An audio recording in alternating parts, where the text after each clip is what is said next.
Hello students, good morning and welcome our channel the learning lab, जहां हम आपके लिए लेकर आए हैं NTPC railway 12th level practice set series, जिसके अंतर्गत प्रत्येक सेट में जीएस के 40 क्वेश्चंस को सॉल्व कराया जाएगा, जिनके अंतर्गत latest current affairs, polity, history, geography, science के सभी प्रकार के क्वेश्चनों को मेंशन किया गया है। यह प्रैक्टिस सीरीज आपकी आने वाली रिवीजन और क्वेश्चंस पैटर्न को समझने में मदद करेगी। अगर आपको हमारा कंटेंट और सीरीज पसंद आता है तो आप अपने फ्रेंड्स जो इसकी प्रिपरेशन कर रहे हैं उनके साथ शेयर कर सकते हैं, और आप चैनल को सब्सक्राइब कर लीजिए, जिससे कि आने वाले वीडियो या क्लासेस का नोटिफिकेशन आपको प्राप्त हो सके। अगर आपको हमें कोई सजेशन देना है तो आप हमें कमेंट बॉक्स में आकर दे सकते हैं। तो चलिए देखते हैं आज का अपना पहला क्वेश्चन। G7 शिखर सम्मेलन 2025 का आयोजन कहाँ किया गया? कनाडा, इटली, जर्मनी या फिर जापान? तो देखिए, क्वेश्चन में पूछा गया है कि G7 शिखर सम्मेलन का आयोजन कहाँ किया गया 2025 में। तो ऑप्शन सही आंसर होगा ऑप्शन नंबर 1, कनाडा में इसका आयोजन किया गया। कनाडा में आयोजन इसका कब किया गया है? तो इसका आयोजन हाल ही में किया गया है। 15 जून से लेकर 17 जून 2025 के मध्य इसका आयोजन किया गया है। G7 शिखर सम्मेलन में जो टोटल मेंबर्स हैं वो कितने हैं? तो देखिए, इसके नाम से ही पता चल रहा है कि इसमें टोटल मेंबर 7 हैं आपके। इसकी स्थापना कब हुई है? तो इसकी स्थापना हुई है आपके 1975 में। इसको भी आप लर्न कर लेना, क्योंकि रेलवे में डायरेक्टली क्वेश्चन आपके यहाँ से पूछे जाते हैं। बात कर लेते हैं कि G7 शिखर में आपके जो G7 ग्रुप है उसमें कौन कौन से मेंबर हैं। तो नंबर 1 है आपका USA है, यूनाइटेड किंगडम है आपका, जापान, जर्मनी, फ्रांस, इटली और सबसे लास्ट है आपका कनाडा। तो ये 7 ऐसे देशों से मिलकर ग्रुप बना है जिसकी इकोनॉमी सबसे हाई है। बात कर लेते हैं कि इसका आयोजन 2024 में कहाँ पर किया गया था, क्योंकि कई बार यहाँ से क्वेश्चन आपका पूछा गया है, बैक डेट भी आपसे पूछ ली जाती है। तो इसका आयोजन 2024 में आपके रोम यानी इटली में हुआ है। तो सही आंसर होगा ऑप्शन नंबर 1, कनाडा में 2025 का आयोजन किया गया। सिमलीपाल नेशनल पार्क कहाँ स्थित है? राजस्थान, उड़ीसा, मध्य प्रदेश या फिर उत्तर प्रदेश? तो क्वेश्चन को देखिए, यहाँ पे पूछा जा रहा है कि सिमलीपाल नेशनल पार्क कहाँ पर स्थित है। तो सही आंसर होगा ऑप्शन नंबर 2, ये उड़ीसा राज्य में स्थित है। हाल ही में ये चर्चा का विषय क्यों बना था? क्योंकि भारत सरकार के द्वारा इसे हाल ही में घोषित किया गया है 107वां राष्ट्रीय नेशनल पार्क या नेशनल पार्क इसे घोषित किया गया है। इस चीज़ को भी आप याद रखना। स्थित कहाँ पर है? ये उड़ीसा में स्थित है। इसकी स्थापना कब की गई है? तो इसकी स्थापना की गई है आपकी 1773 ईस्वी में। कितने एरिया में इसको बनाया गया है? तो ये घोषित किया गया है आपके 2750 एकड़ यानी किलोमीटर स्क्वायर एरिया में इसका निर्माण किया गया है। तो ध्यान से समझ लेना, सिमलीपाल नेशनल पार्क स्थित है आपके उड़ीसा में। भारत सरकार के द्वारा 107वां नेशनल पार्क इसे घोषित किया गया है, जिसकी स्थापना 1973 ईस्वी में की गई है। तो सही आंसर होगा option number 2। ICC world test championship 2025 के संदर्भ में कौन सा कथन गलत है? देखिए, जब भी आप एक कथन निष्कर्ष वाले क्वेश्चन आते हैं तो वहाँ पर आपको सबसे इम्पोर्टेंट है कि वो उसमें पूछ क्या रहा है। तो यहाँ पर पूछा है कि कौन सा कथन आपका गलत है। आईसीसी टेस्ट चैंपियनशिप 2025 का विजेता टीम आपकी दक्षिण अफ्रीका है। वर्ल्ड टेस्ट चैंपियनशिप 2025 की उप विजेता टीम न्यूजीलैंड है। इसका यह 3rd संस्करण था। आईसीसी वर्ल्ड टेस्ट चैंपियनशिप 2025 का फाइनल इंग्लैंड के लॉर्ड्स मैदान में खेला गया। तो देखिए, कौन सा आपका स्टेटमेंट है वो गलत है जो आईसीसी वर्ल्ड टेस्ट चैंपियनशिप 2025 के बारे में। तो सही आंसर होगा ऑप्शन नंबर आपका 2, क्योंकि वर्ल्ड टेस्ट चैंपियनशिप 2025 की उपविजेता टीम न्यूजीलैंड ना होकर कौन सी टीम बनी थी आपकी? Australia team. इस चीज़ को भी आप याद रखेंगे। जब ये आपकी 5 विकेट से दक्षिण अफ्रीका टीम यहाँ पे जीती हुई है, ये भी आप लर्न कर लेना। और जो आपका प्लेयर ऑफ द मैच रहा है वो है आपके एडन मार्करम। कौन रहे हैं आपके? एडन मार्करम आपके प्लेयर ऑफ द मैच रहे थे। इनको आप लर्न कर लेना क्योंकि इन्होंने दूसरी पारी में शतक बनाया था। इनको प्लेयर ऑफ द मैच दिया गया। सही आंसर होगा वर्ल्ड टेस्ट चैंपियनशिप 2025 की उपविजेता टीम ऑस्ट्रेलिया है, ना कि आपकी न्यूजीलैंड। संसदीय कानून में संशोधन किस बहुमत द्वारा किया जा सकता है? पूर्ण बहुमत द्वारा, संसद में विशिष्ट बहुमत द्वारा, प्रभावी बहुमत द्वारा या संसद में सामान्य बहुमत द्वारा। तो देखिए यहाँ पे बोला गया है कि संसद के कानून में, तो यहाँ पर सही आंसर होगा संसद में कि सामान्य बहुमत के द्वारा इसमें संशोधन किया जाता है। जो संशोधन आपके सामान्य बहुमत के द्वारा किए जाते हैं वो संशोधन आपके 367 संविधान संशोधन के अंतर्गत नहीं आते हैं। इस अनुच्छेद को भी आप याद रख लेना क्योंकि जब भी आपके संविधान में संशोधन किए जाते हैं तो अनुच्छेद 367 के अकॉर्डिंग किए जाते हैं, लेकिन जो संशोधन आपके साधारण बहुमत से किए जाते हैं उनको ये नहीं माना जाता कि वो 367 के अनुच्छेद के तहत संविधान संशोधन किया गया है। सही आंसर होगा ऑप्शन नंबर 4। भारत में मुद्रास्फीति की उच्चतर दर परिणाम स्वरूप अमेरिका डॉलर क्या होगा? घट जाएगा, नियत रहेगा, बढ़ जाएगा या इनमें से कोई नहीं। तो क्वेश्चन को ध्यान से समझो। यहाँ पे आपसे बोला जा रहा है कि भारत में मुद्रास्फीति की उच्चतर दर हो जाए, यानी क्या हो जाए? यहाँ पर आपका जो रेट है वस्तुओं का वो क्या हो जाए? बढ़ जाए। अगर रेट वस्तुओं का बढ़ जाएगा तो आपका जो निर्यात है वो भी क्या हो जाएगा? डाउन हो जाएगा। अगर निर्यात डाउन हो जाएगा तो जितने भी अमेरिकी जो सामान है भारत में जो इम्पोर्ट है उसकी हेल्प की जाएगी। तो अगर आप इम्पोर्ट करेंगे तो वहाँ की जो चीज़ें होंगी आपकी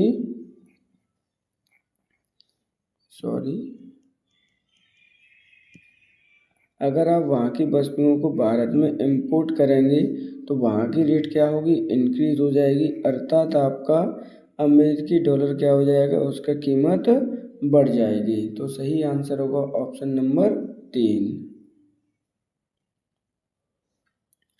दांतों की कठोर एनेमल परत का क्या होता है? Calcium oxide, calcium phosphate, calcium hydroxide, apatite calcium hydroxide. तो देखिए यहाँ पे बोला जा रहा है कि दांतों की जो कठोर एनेमल होता है, यानी अगर बॉडी का सबसे हार्डेस्ट पार्ट होता है वो क्या है? आपका एनेमल है। यानी बॉडी का सबसे हार्डेस्ट पार्ट क्या होगा? आपका एनेमल है, जो कि आपके दांत की पहली परत होती है। ये किसका बना होता है? तो ऑप्शन सही आंसर होगा आपका कैल्शियम फॉस्फेट का ये बना होता है। इसलिए जो भी आपके दांत या हड्डी होती हैं, मैक्सिमम जितनी भी आपकी बोन है वो आपके कैल्शियम और फॉस्फेट की ही बनी होती हैं। इस चीज़ को भी आप याद रखना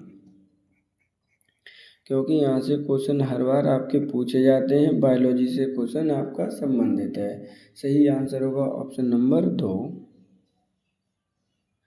2011 की जनगणना के अनुसार किस राज्य की आबादी सबसे अधिकतम है? महाराष्ट्र, तमिलनाडु, केरल या उत्तर प्रदेश। तो देखिए यहाँ पर बात की जा रही है 2011 की जनगणना के अनुसार किस राज्य की आबादी सबसे अधिकतम है? तो सही आंसर होगा ऑप्शन नंबर 4। उत्तर प्रदेश की जो आबादी है वो आपकी सबसे अधिकतम है। यानी अब देखिए इनका क्रम लर्न कर लीजिए क्योंकि यहाँ पे क्वेश्चन आपसे बार बार पूछे जाएंगे। उत्तर प्रदेश की जनगणना के अनुसार जनसंख्या के आधार पर सबसे पहला स्थान आपके यूपी का आता है, उसके बाद आपके महाराष्ट्र का आएगा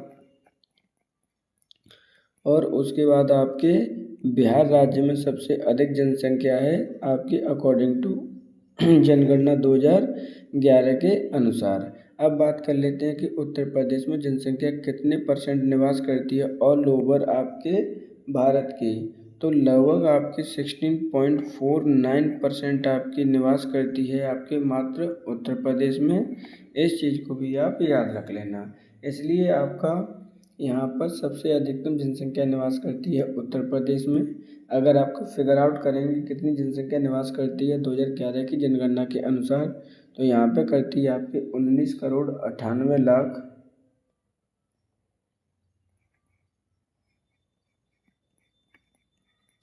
ये जनसंख्या का फिगर है आपका जो कि उत्तर प्रदेश में निवास करती है। तो सही आंसर होगा आपका यहाँ पर 4 उत्तर प्रदेश। सिपरी ईयर बुक 2025 के अनुसार भारत के पास कितनी परमाणु हथियार हैं? 4,309, 3,700, 600 या फिर 180।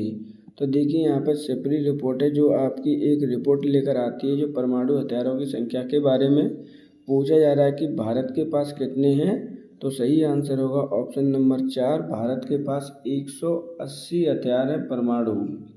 जबकि सबसे ज़्यादा किसके पास है? तो 4,301 पास हैं आपके रसिया के पास। दूसरे नंबर पे सबसे ज़्यादा हैं वो हैं आपके USA के पास, और जो सबसे तीसरे नंबर पे है वो है आपका चाइना जिसके पास 600 हैं। जबकि भारत के पास 180 हैं।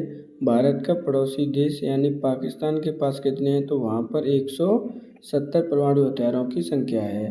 अब बात कर लेते हैं सिपरीकी की। सिपरीकी की स्थापना कब हुई है?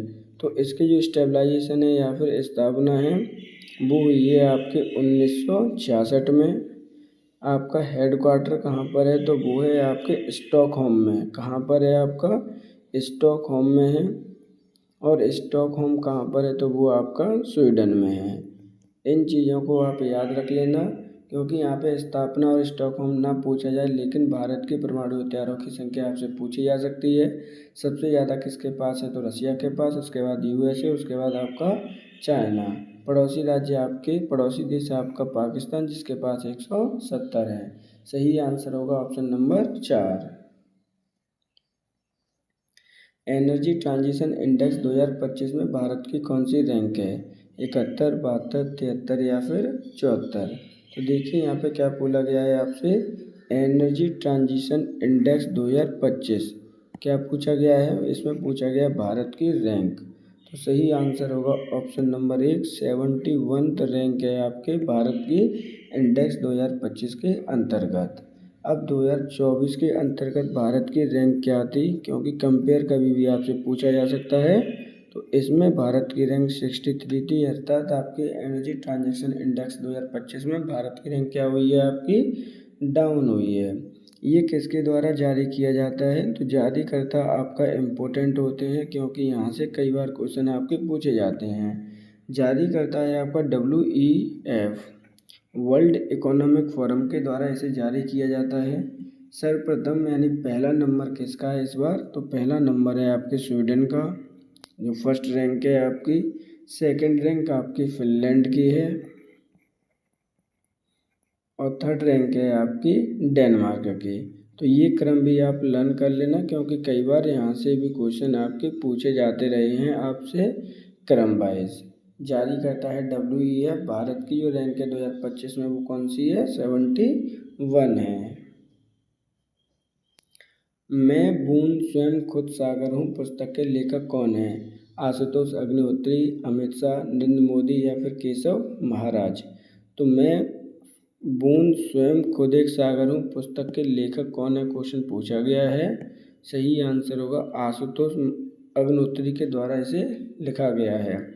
जबकि विमोचन किसके द्वारा किया गया था? तो अमित शाह जी के द्वारा इसका विमोचन किया गया है। तो सही आंसर होगा ऑप्शन नंबर आपका 1, आशुतोष अग्निहोत्री। भारत की वे कौन से एकमात्र उपराष्ट्रपति हैं जिन्होंने राधा कृष्णन के बाद अनुक्रमिक अवधि में पदधारण किया है? KR Narayan, BS Shekhawat, HS Ansari, doctor Shankar Dayal Sharma. तो देखिए डायरेक्टली क्वेश्चन क्या पूछा जा रहा है कि भारत के वह एकमात्र दूसरे उपराष्ट्रपति कौन है जिन्होंने राधा कृष्ण जी के बाद में अनुक्रमिक पद अवधि में राष्ट्रपति बने, मतलब लगातार आपके राष्ट्रपति बने हैं। कौन से उपराष्ट्रपति हैं? तो सही आंसर होगा आपका 1, HM आपके अंसारी आपके 2 बार लगातार उपराष्ट्रपति बने हैं, जिन्हें हम हामिद मोहम्मद अंसारी के नाम से भी जानते हैं। इन्होंने सर्वप्रथम आपके राष्ट्रपति बने थे 2007 से लेकर 2012 में, जब 2012 से लेकर 2017 तक भी ये राष्ट्रपति रहे हैं। तो यहाँ पर आपका ये टर्म लर्न करना इम्पोर्टेंट है। लगातार 2 पद अवधियों के लिए 2 ही मात्र उपराष्ट्रपति बने हैं, एक राधाकृष्णन जी और दूसरे नंबर पर जो बने हैं वो है आपके HS Ansari. The kingdom of God in within you पुस्तक के लेखक कौन है? Leo Tolstoy, Mahatma Gandhi, David Henry या फिर जॉन रस्किन। तो देखिए यहाँ पे क्या है, the kingdom of God is within you की पुस्तक के जो लेखक पूछे गए हैं वो है आपके लियो टॉल्स्टॉय। अब लियो टॉल्स्टॉय की ये पुस्तक क्यों इम्पोर्टेंट है? क्योंकि महात्मा गांधी ने अपनी बुक हिंद स्वराज, कौन सी बुक है आपकी? हिंद स्वराज, और इनकी एक और पुस्तक है वो है आपकी एक्सपेरिमेंट विद ट्रूथ।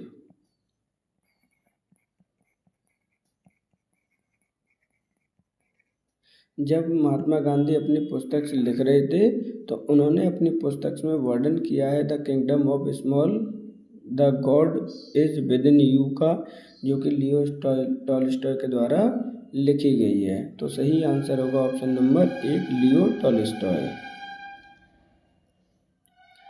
निम्नलिखित में से कौन पेशावर सदन का संस्थापक था? रामचंद्र पंत, बालाजी विश्वनाथ, बालाजी बाजीराव, परशुराम त्रिमुख शोक। तो देखिए यहाँ पे क्या पूछा गया है कि पेशावर सदन के संस्थापक कौन थे। इम्पोर्टेंट क्वेश्चन है, इस तरह के क्वेश्चन ही आपके आने हैं, ध्यान रखना।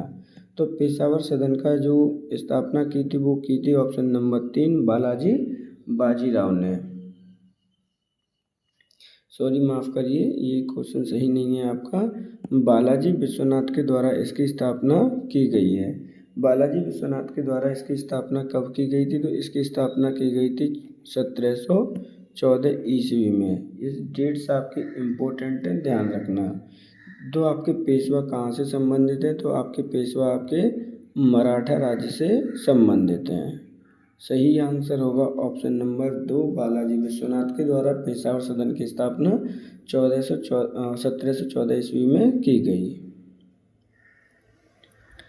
सिस्मोग्राफी किसका विज्ञान है? नदियों का, ज्वालामुखी का, भूकंप का या फिर पर्वत का? तो सिस्मोग्राफी किसका विज्ञान है आपका? तो सही आंसर होगा ऑप्शन नंबर 3 भूकंप के बारे में पढ़ते हैं सिस्मोग्राफी के अंतर्गत। अब बात कर लेते हैं भूकंप की। तो मेजरमेंट किससे किया जाता है आपका भूकंप का? तो मेजरमेंट करने के लिए आपका एक स्केल का पैमाना का यूज़ किया जाता है जिसे हम रिएक्टर स्केल कहते हैं।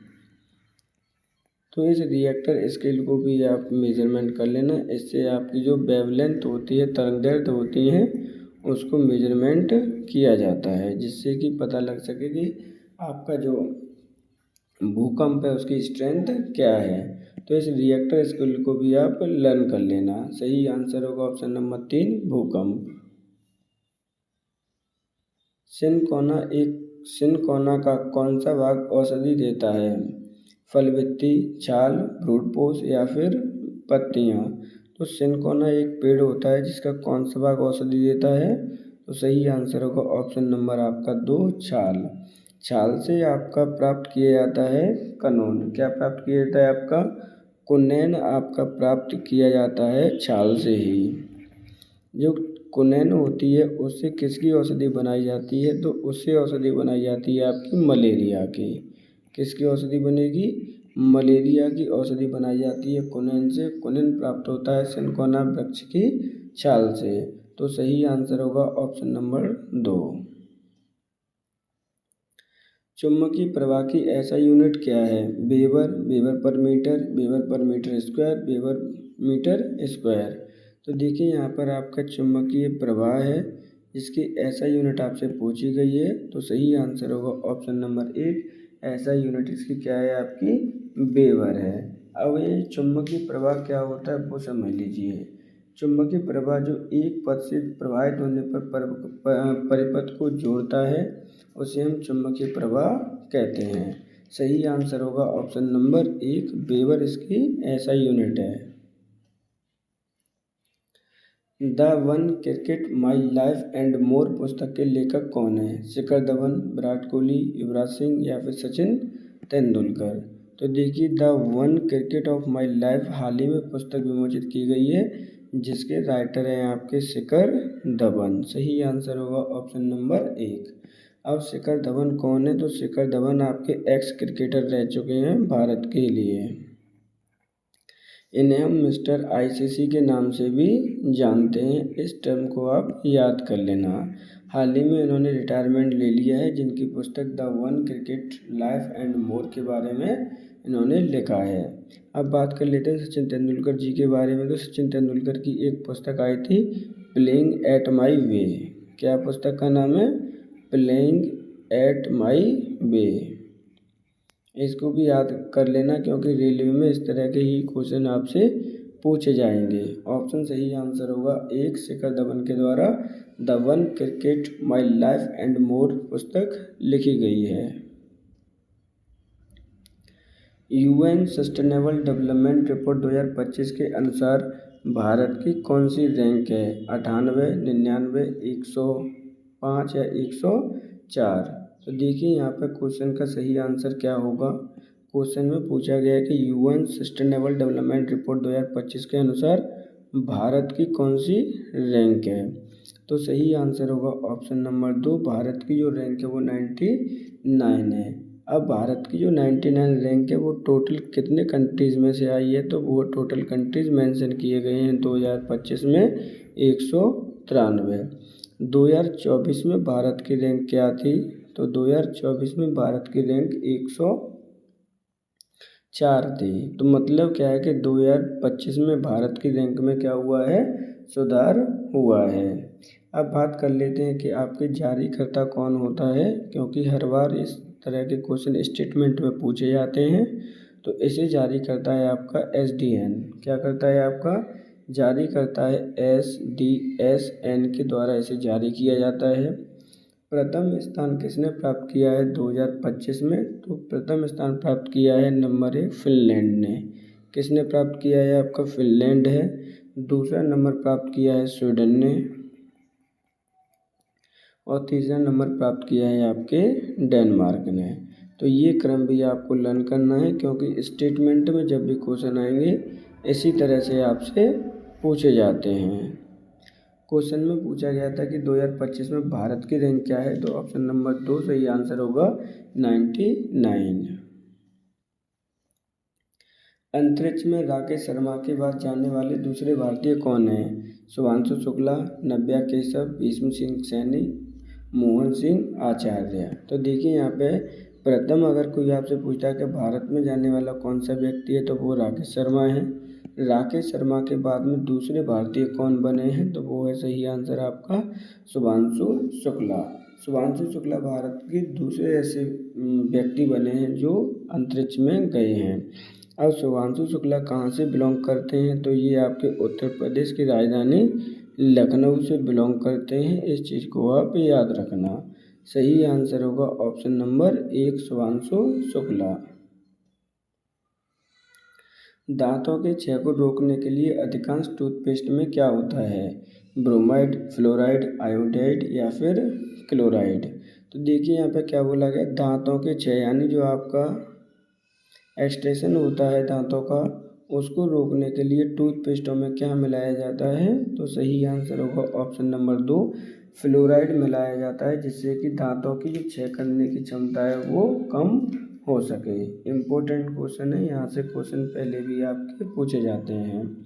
अब बात कर लेते हैं दांतों की। तो दांत किसके बने होते हैं? इसका एक पार्ट होता है इनेमल। इनेमल आपका सबसे हार्डेस्ट पार्ट होता है अपनी बॉडी का। इस चीज़ को भी आप याद रखना। दांतों के अंतर्गत होता है, जिसका फ्लो रोकने के लिए हम यूज करते हैं फ्लोराइड को। सही आंसर होगा ऑप्शन नंबर 2। अंटार्कटिका में भारत द्वारा अनुरक्षित 2 अनुसंधान केंद्रों के नाम बताइए। गंगोत्री, हिमाद्री, सागर निधि, यमुनोत्री। इनमें से कोई नहीं, मैत्री और भारती। तो देखिए यहाँ पे क्या कह रहा है कि अंटार्कटिका क्षेत्र में भारत द्वारा अनुरक्षित 2 अनुसंधान केंद्रों के आपको नाम बताने हैं। तो पहले तो इसका आंसर देख लीजिए। सही आंसर होगा मैत्री और भारत। अब तक भारत के द्वारा 3 अनुसंधान केंद्र वहाँ पर स्थापित किए गए हैं। कौन कौन से किए गए हैं? तो नंबर 1 है आपका साउथ दक्षिणी, क्या नाम है, साउथ गंगोत्री, यानी दक्षिणी गंगोत्री पहला अनुसंधान केंद्र था आपका।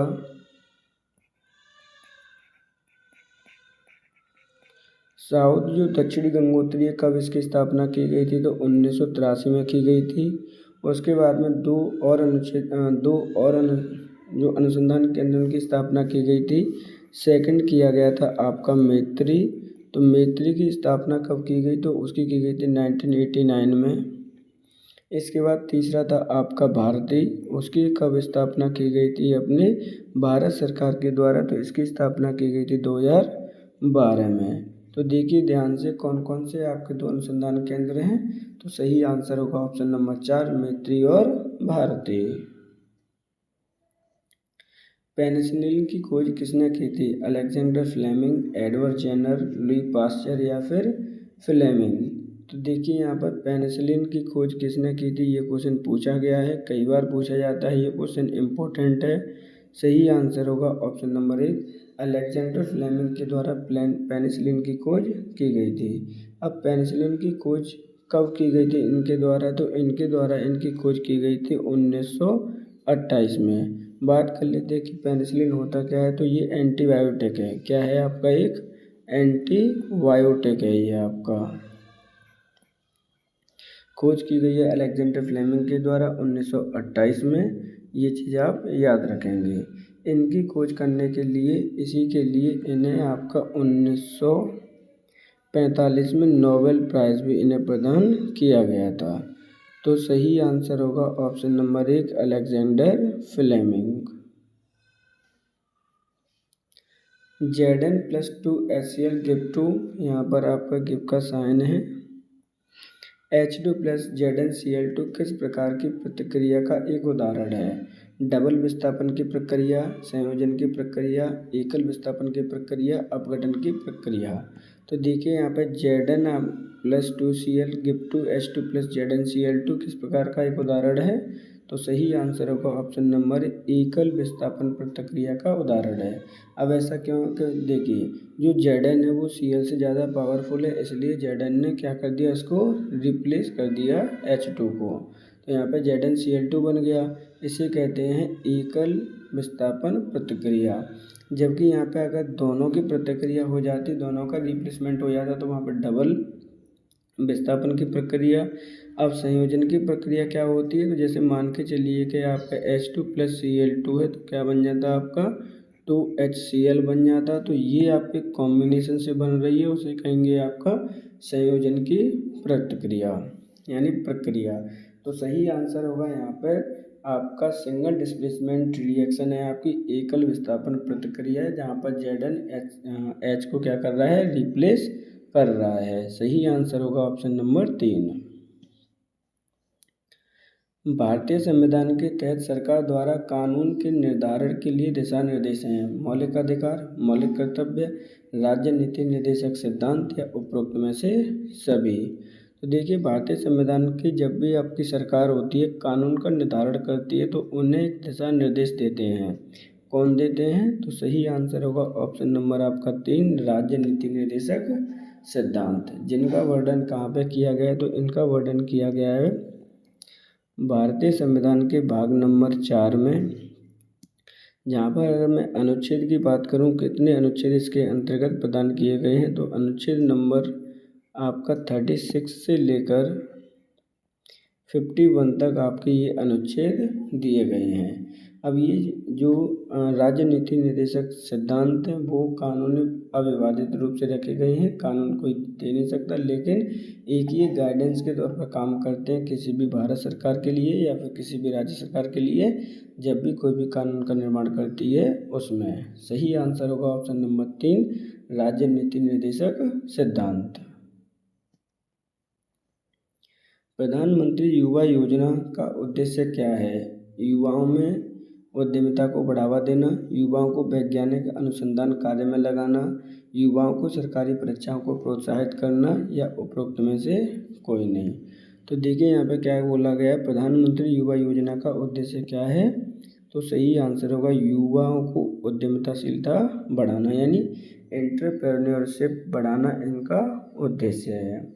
अब ये किस मंत्रालय के द्वारा अंतर्गत कार्यरत है, तो ये MCDE के अंतर्गत आपकी ये कार्यरत है, यानी आपका कौशल विकास एवं उद्यमशीलता मंत्रालय के अंतर्गत इस योजना को प्रारंभ किया गया है। इस योजना के अंतर्गत क्या किया जाना है, इस योजना के अंतर्गत आपके 3500 संस्थानों की स्थापना की जानी है, जिसके अंतर्गत आने वाले 5 वर्षों में 7 से 8 लाख स्टूडेंट्स को क्या करानी है, ट्रेनिंग प्रदान करानी है।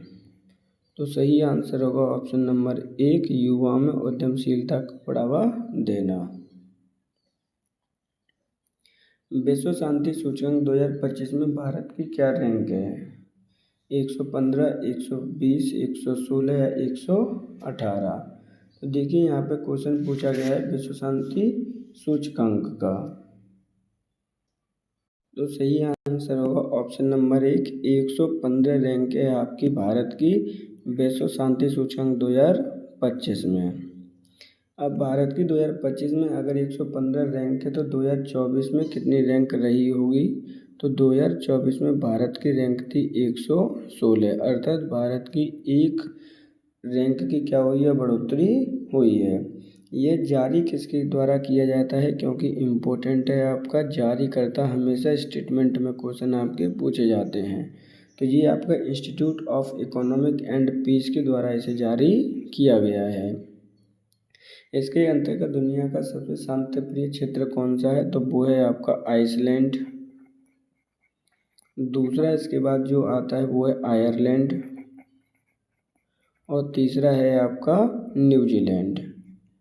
तो इनको आप याद रखना, क्योंकि यहाँ से भी क्रम आपका कभी भी स्टेटमेंट वाले क्वेश्चन में पूछा जा सकता है। सही आंसर होगा 115 विश्व शांति सूचकांक 2025 में भारत की रैंक है, जिसकी 2024 में 116 जारी करता IEP यानी institute of economic and peace. सही आंसर होगा ऑप्शन नंबर 1। भारत के पहले ग्रीन डाटा सेंटर की स्थापना किस राज्य में की जा रही है, राजस्थान, दिल्ली, उत्तर प्रदेश या फिर महाराष्ट्र। तो देखिए जब भी कोई भी चीज़ भारत में पहली बार की जाती है तो वो आपके लिए इम्पोर्टेंट हो जाती है। पूछा गया है किस राज्य में इसकी स्थापना की जा रही है, सही आंसर होगा ऑप्शन नंबर 1, उत्तर प्रदेश राज्य में। उत्तर प्रदेश राज्य में इसकी स्थापना कब तक करी जानी है, उद्देश्य कितना रखा गया है, तो वो रखा गया है 2027 तक का लक्ष्य रखा गया है। बात कर लेते हैं उत्तर प्रदेश की पॉलिटिकली की, तो उत्तर प्रदेश में आपके 80 MP हैं इन लोकसभा में हैं, जबकि 31 MP आपके राज्यसभा में हैं। आपकी जो सीटें हैं विधानसभा की वो 403 MLA यहाँ से नियुक्त किए जाते हैं विधानसभा में, जबकि 100 सीटें हैं आपकी MLA इन विधान परिषद में। इस चीज़ को आप याद रखेंगे। ये उत्तर प्रदेश के बारे में कहा गया है। उत्तर प्रदेश आपकी जनसंख्या कितनी पाई जाती है ऑल ओवर, तो आपकी 16.49% अपने टोटल भारत की जनसंख्या पाई जाती है उत्तर प्रदेश में। सही आंसर होगा ऑप्शन नंबर 3, पहले ग्रीन डाटा सेंटर की स्थापना किस राज्य में की जा रही है, उत्तर प्रदेश राज्य में की जा रही है, जिसका उद्देश्य 2027 तक इसको बनाना है। योग नीति प्रारंभ करने वाला भारत का प्रथम राज्य कौन सा है, राजस्थान, गुजरात, उत्तराखंड या फिर उत्तर प्रदेश। तो देखिए योग नीति प्रारंभ करने वाला भारत का प्रथम राज्य है। जब भी स्टैटिकल क्वेश्चन आपके बनते हैं इम्पोर्टेंट हो जाते हैं रेलवे के लिए, तो योग नीति स्टार्ट करने वाला भारत का प्रथम राज्य कौन सा बना है, आपका उत्तराखंड राज्य बना है। अब इसकी शुरुआत किसके द्वारा की गई है, तो इसकी शुरुआत वहाँ के CM पुष्कर सिंह धामी के द्वारा इसकी शुरुआत की गई है। इसको भी आप याद कर लेना, क्या नाम है वहाँ के CM का, पुष्कर सिंह धामी, या फिर डायरेक्टली इनका नाम लिखा जाता है पुष्कर सिंह धामी के द्वारा इसको प्रारंभ किया गया है। उत्तराखंड की राजधानी क्या है, तो राजधानी आपकी देहरादून है। पहाड़ी क्षेत्र में ये बसा हुआ है। इसकी स्थापना कब की गई थी, तो इसकी स्थापना 2000 ईस्वी में की गई है। कितने जिलों को उत्तर प्रदेश से काटकर बनाया गया था, तो 13 पहाड़ी जिलों को काटकर इसको बनाया गया है। तो सही आंसर होगा ऑप्शन नंबर 3, उत्तराखंड राज्य ने पहला ऐसा राज्य है भारत का जिसने योग नीति प्रारंभ की है। स्थितिज ऊर्जा और गतिज ऊर्जा के योग को किस नाम से जाना जाता है? विद्युत ऊर्जा, रासायनिक ऊर्जा, प्रकाश ऊर्जा या फिर यांत्रिक ऊर्जा। तो देखिए टोटली क्वेश्चन बहुत सिंपल है, आप इस चीज़ के कंसेप्ट वाइज समझेंगे। स्थितिज ऊर्जा और गतिज ऊर्जा के योग को किस नाम से जाना जाता है? ऑप्शन सही आंसर होगा ऑप्शन नंबर 4 यांत्रिक ऊर्जा के नाम से। अब देखिए इसको डिटेल देख लीजिए, यानी मैकेनिकल एनर्जी जिसे अपन कहते हैं यानी यांत्रिक ऊर्जा, वो योग होती है आपकी स्टैटिक एनर्जी यानी potential energy plus kinetic energy का। अब इनके फॉर्मूले क्या होते हैं वो भी देख लीजिए, क्योंकि कई बार यहाँ से क्वेश्चन आपका पूछा जाता रहा है। तो जो आपकी स्टैटिक एनर्जी होती है उसे हम mgh कहते हैं, प्लस आपकी जो काइनेटिक एनर्जी होती है वो आपकी 1/2 mv² होती है। ये आप फॉर्मूला भी लर्न कर लेना। मैकेनिकल एनर्जी अगर आपसे पूछी जाती है तो सही आंसर होगा ऑप्शन नंबर 4 यांत्रिक ऊर्जा स्टैटिक एनर्जी और काइनेटिक एनर्जी का योग होती है। 12 डिग्री सेंटीग्रेड पर जल की भौतिक अवस्था क्या होगी? गैस, द्रव, आयनिक या फिर ठोस।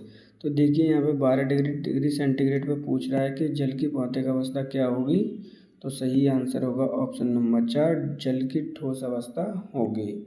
जल आपका एक ऐसा कारक है जिसकी तीनों ही अवस्था पाई जाती हैं, जिसमें आपकी गैस, दूसरा आपका लिक्विड फॉर्म में भी पाया जाता है और ये आपका सॉलिड फॉर्म में भी पाया जाता है। इस चीज़ को याद रख लेना, इम्पोर्टेंट है। गैस के बाद आपका लिक्विड, लिक्विड के बाद आपका सॉलिड। ये आपका डिपेंड करता है टेम्परेचर पर कि कितना यहाँ पर आपका टेम्परेचर मेंशन किया गया है। तो सही आंसर होगा ऑप्शन नंबर 4 ठोस अवस्था में पाया जाएगा 12 डिग्री सेंटीग्रेड पर। 14 अंश रणनीति का संबंध किससे है? अल्पसंख्यकों के कल्याण से, आतंकवाद को संभालना, नक्सलवाद को संभालना या फिर पर्यावरण की रक्षा करना। देखिए यहाँ पर क्या बोला गया है, यहाँ पर आपसे बोला गया है कि 14 डिग्री अंश यानी 14 अंश रणनीति का संबंध किससे है? पहले आंसर देख लीजिए, ऑप्शन नंबर 3 सही आंसर होगा। इसका संबंध नक्सलवाद से है। किससे इसका संबंध है? आपका नक्सलवाद से इसका संबंध है। ये रणनीति कब प्रारंभ की गई थी केंद्र सरकार के द्वारा? तो ये रणनीति प्रारंभ की गई थी आपकी 13 मार्च 2006 में, 13 मार्च 2006 में इसको प्रारंभ किया गया है। संबंध किससे है इसका? नक्सलवाद से इसका संबंध है। नक्सलवाद को खत्म करना इसका एक संबंध है। ऑप्शन सही आंसर होगा नंबर 3। निम्नलिखित में से कौन सा 1767 ईस्वी में स्थापित भारत का सबसे प्राचीनतम विभाग है? भारतीय रेलवे, भारतीय सर्वेक्षण, ऑर्डिनेंस फैक्ट्री बोर्ड या इनमें से कोई नहीं। तो देखिए यहाँ पे स्थापना डेट आपसे दी गई है कि 1767 ईस्वी में भारत का सबसे प्राचीनतम विभाग कौन सा है? तो सही आंसर होगा ऑप्शन नंबर 2 भारतीय सर्वेक्षण सबसे पुराना आपका 1767 ईस्वी में इसकी स्थापना की गई है।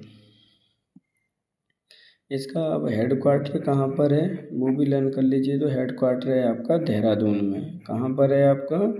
देहरादून उत्तराखंड में इसका हेड क्वार्टर है। सही आंसर होगा ऑप्शन नंबर 2।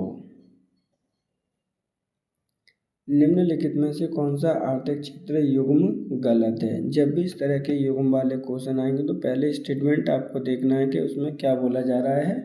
इसमें पूछ रहा है कि आपका कौन सा कथन गलत है। तो देखिए मत्स्य क्षेत्र आपका प्राइमरी होता है, परिवहन आपका द्वितीय है, बैंकिंग आपकी तृतीय है, सॉफ्टवेयर कंपनी आपकी तृतीय है। तो सही आंसर होगा ऑप्शन नंबर आपका 2 परिवहन क्षेत्र आपका द्वितीय क्षेत्र ना होकर ये क्या है आपका टर्सरी क्षेत्र होता है। थर्ड क्षेत्र में ये आता है, क्योंकि थर्ड जो क्षेत्र होता है वो क्या प्रदान करता है? आपका सर्विस प्रदान करता है। क्या करेगा? आपका सर्विस प्रोवाइड कराने वाला क्षेत्र आपका तृतीय क्षेत्र कहलाता है। जबकि प्राइमरी या प्राथमिक क्षेत्र हम किसे कहते हैं? तो प्राथमिक क्षेत्र में आपका एग्रीकल्चर आता है। एग्रीकल्चर से संबंधित चीज़ें आती हैं, जो भी आपका रॉ मटेरियल होगा, जबकि सेकंड क्षेत्र यानी आपका जो सेकेंडरी क्षेत्र होता है उसमें क्या आता है, तो उसमें आपकी मैन्युफैक्चरिंग आती है। क्या आती है आपकी? मैन्युफैक्चरिंग आएगी। और जो सर्विस प्रोवाइड कराई जाती है वो थर्ड क्षेत्र में आपकी सर्विस प्रोवाइड कराई जाती है। इसलिए आपका जो परिवहन है वो सर्विस प्रोवाइड कराता है, ना कि मैन्युफैक्चरिंग। तो सही आंसर होगा ऑप्शन नंबर 3। भारत के पहले ई वेस्ट रिसाइकलिंग पार्क की स्थापना कहाँ की जा रही है? मोस्ट इम्पोर्टेंट क्वेश्चन है, ध्यान रखना, क्योंकि जब भी स्टैटिकल क्वेश्चन बनते हैं भारत में वो क्वेश्चन आपके पूछे ही जाते हैं। भारत के पहले ई वेस्ट रिसाइकलिंग पार्क की स्थापना कहाँ की जा रही है? महाराष्ट्र, तमिलनाडु, दिल्ली या फिर केरल? तो सही आंसर होगा ऑप्शन नंबर 4। इसकी स्थापना नई दिल्ली में आपकी की जा रही है। नई दिल्ली में इसकी स्थापना कितने क्षेत्रफल में की जा रही है? तो क्षेत्रफल याद करना इम्पोर्टेंट है।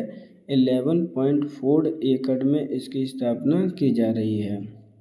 इसके अंतर्गत टोटल लागत कितने आने का अनुमान है? तो लगभग आपका 150 करोड़ रुपए इसके लिए लागत का प्रोवाइड कराई गई है। सही आंसर होगा ऑप्शन नंबर 4।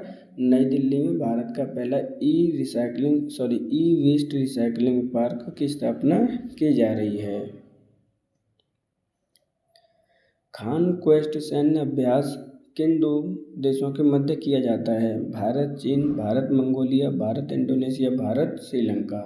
तो देखिए, खान क्वेस्ट आपका जो सैन्य अभ्यास है किन 2 देशों के मध्य आयोजित किया जाता है? सही आंसर होगा ऑप्शन नंबर 2, भारत और मंगोलिया के मध्य में। तो 2025 में इसका आयोजन कहाँ पे किया गया है? तो 2025 में इसका आयोजन किया गया है मंगोलिया में। अब मंगोलिया की राजधानी क्या है? तो मंगोलिया की राजधानी है आपकी उलान बटोर। क्या है आपकी? उलान बटोर राजधानी है जहाँ पर इसका आयोजन किया गया। अब बात करते हैं कि 2025 में इसका एडिशन कौन सा था? तो 2025 में इसका एडिशन 22 एडिशन है।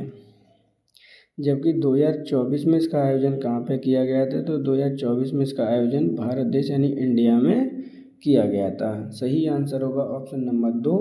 खान क्वेस्ट सैन्य अभ्यास भारत और मंगोलिया के मध्य आयोजित किया जाता है। फ्रेंच ओपन टेनिस 2025 में मेंस सिंगल में विजेता कौन है? नोवाक जोकोविच, कार्लोस अल्कराज, जेनिक सिनर या उपरोक्त में से कोई नहीं? तो देखिए, यहाँ पे डायरेक्टली क्वेश्चन पूछा गया कि फ्रेंच ओपन 2025 में मेंस सिंगल में विजेता कौन रहा है? तो सही आंसर है ऑप्शन नंबर 2, कार्लोस अल्कराज ने इसका विजेता बने हैं। कार्लोस अल्कराज कहाँ से बिलोंग करते हैं? तो ये स्पेन देश से आपके बिलोंग करते हैं। रनर अप कौन रहा था? तो रनर अप रहा है जेनिक सिनर। क्या है? जेनिक सिनर आपके मेंस में रनर अप रहे थे। विजेता है आपके कार्लोस अल्कराज। बात कर लेते हैं कि फीमेल में कौन जीता है, क्योंकि डायरेक्ट क्वेश्चन फीमेल्स के भी आते हैं। तो कोको गॉफ कौन जीती हैं आपकी? कोको गॉफ ने इसको जीता है, जो कि यूएसए से बिलोंग करती हैं। क्या है? आपकी महिलाओं में विनर है। इनको भी आपको लर्न करना है। फ्रेंच ओपन 2025 मेन सिंगल आपका विजेता रहे हैं कार्लोस अल्कराज। फ्रेंच ओपन की स्टार्टिंग कब से की गई थी, या स्टार्ट या प्रारंभ कब हुआ था? तो ये आपका प्रारंभ हुआ है 1891 से। कब से प्रारंभ हुआ है? 1891 में। ये खेला जाता है आपके क्ले कोर्ट पर, यानी जो मिट्टी का कोर्ट होता है उस पर ये खेला जाता है। सही आंसर होगा ऑप्शन नंबर 2। विस्थापन के परिवर्तन की दर को क्या कहा जाता है? त्वरण, गति, दूरी या फिर वेग? देखिए, यहाँ पर विस्थापन के परिवर्तन की दर को कहा जाता है आपका ऑप्शन नंबर, सही आंसर होगा वेग। यानी आपका इसको डिटेल देख लीजिए। विस्थापन आपका डीवी होता है, सॉरी ds होता है आपको dy/t। ऐसे ही आप करेंगे, यानी विस्थापन के परिवर्तन की दर को अपन क्या कहते हैं? आप वेलोसिटी कहेंगे, यानी आपका वेग कहेंगे। लेकिन अगर आपकी वेलोसिटी यानी dv/dt होता है तो उसे क्या कहोगे? तो वो आपका एक्सेलेरेशन कहलाता है, अर्थात त्वरण कहलाएगा। अब इसका जो ऐसा यूनिट होती है वो क्या होगी? तो ऐसा यूनिट होगी मीटर पर सेकेंड। जबकि एक्सेलेरेशन की यूनिट क्या होगी? तो उसकी यूनिट होगी आपकी मीटर पर सेकंड स्क्वायर। इसको छोटा सा कंसेप्ट याद कर लेना, विस्थापन के परिवर्तन की दर वेलोसिटी कहलाती है, जबकि वेग परिवर्तन की दर आपकी एक्सेलेरेशन अर्थात त्वरण कहलाता है। सही आंसर होगा ऑप्शन नंबर 4। जिस प्रक्रिया के द्वारा पौधों की जड़ों से लेकर पत्तियों के छोटे क्षेत्र तक नीचे नमी को ले जाया जाता है, उस प्रक्रिया को क्या कहा जाता है? अपरेरण, परिवहन, बाष्पोत्सर्जन या फिर श्वसन। तो देखिए क्या बोल रहे हैं, वह प्रक्रिया जिसके द्वारा पौधों की जड़ों से लेकर पत्तियों के छोटे क्षेत्र तक और नीचे की नमी को ले जाया जाता है, उस प्रक्रिया को क्या कहा जाता है? तो सही आंसर होगा ऑप्शन नंबर 3, बाष्पोत्सर्जन से प्रक्रिया को कहा जाता है। मान के चलिए ये आपका पेड़ है और ये आपकी मिट्टी है, क्योंकि मिट्टी में ही आपके न्यूट्रिएंट्स जितने भी पाए जाते हैं और यहाँ पर इनकी क्या होती हैं, जड़ें, इस तरह से आपकी जड़ें होती हैं। जब ये जड़ें होती हैं तो इसके अंतर्गत आपका एक एलिमेंट पाया जाता है जिसे हम जाइलम कहते हैं। क्या कहते हैं? जिसे हम जाइलम कहते हैं। इस जाइलम के थ्रू ही आपका नीचे से ऊपर की तरफ वाटर आपका फ्लो करता है, प्लस इसके जितने भी आपके न्यूट्रिएंट्स होते हैं मिट्टी के, वो भी आपके जाते हैं। इसी तरह से अगर आपके ऊपर वाली जो आपका, जैसे मान के चलिए ये पेड़ है और इसकी पत्तियों पर कुछ भी इन्होंने भोजन आपका बना है, तो भोजन आपका डायरेक्शन इस मूवमेंट में करता है, वो फाइलम के द्वारा करता है। क्या करता है? आपका फाइलम के द्वारा करेगा। इस चीज़ को आप लर्न कर लेना। सही आंसर होगा ऑप्शन नंबर 3, बाष्पो उत्सर्जन।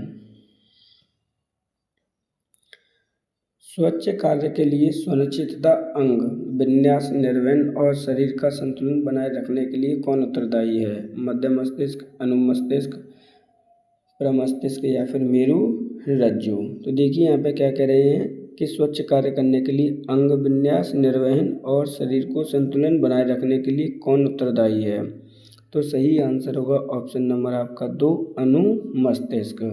अनुमस्तिष्क के अंतर्गत आपका होता है सेरिबेलम। क्या होता है आपका? सेरिबेलम होता है, जो कि इनको कंट्रोल करता है। इस चीज़ को भी आप लर्न करेंगे। सही आंसर होगा ऑप्शन नंबर 2। हाल ही में मार्क कार्नी किस देश के नए प्रधानमंत्री बने हैं? कनाडा, स्वीडन, फिलीपींस या फिर ऑस्ट्रेलिया। मोस्ट इम्पोर्टेंट क्वेश्चन है आपका, क्यों इम्पोर्टेंट है वो समझते हैं। मार्क कार्नी किस देश के नए प्रधानमंत्री बने हैं? आंसर देख लीजिए पहले। तो सही आंसर होगा ऑप्शन नंबर 1, कनाडा। क्योंकि भारत और कनाडा के बीच में कॉन्फ्लिक्ट चल रहे थे, इसलिए वहाँ के जो पीएम थे ट्रूडो, जस्टिन ट्रूडो ने इस्तीफ़ा दिया था। किसने दिया था? आपका जस्टिन ट्रूडो ने आपका इस्तीफ़ा दिया था।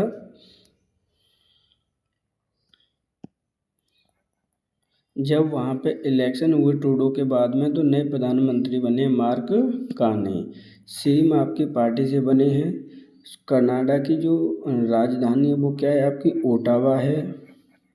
अब ये कनाडा जो आपका चर्चा में क्यों रहा है? क्योंकि आपके कनाडा ने G7 की मेज़बानी की है, अर्थात G7 का जो शिखर सम्मेलन हुआ था वो कहाँ पर हुआ था? कनाडा में हुआ है। इस चीज़ को भी आप याद रखेंगे। तो सही आंसर होगा आपका ऑप्शन नंबर 1, कनाडा के नए प्रधानमंत्री बने हैं मार्क कार्नी। इस प्रकार आज के हमारे टॉप 40 क्वेश्चंस हो गए। अगर आपको हमारा कंटेंट पसंद आता है तो वीडियो को लाइक और चैनल को सब्सक्राइब जरूर करें और अपने दोस्तों को भी शेयर कर सकते हैं। अगर आप हमें कोई भी सजेशन देना चाहते हैं तो आप हमें कमेंट बॉक्स में सजेशन आकर दे सकते हैं। Thank you for today.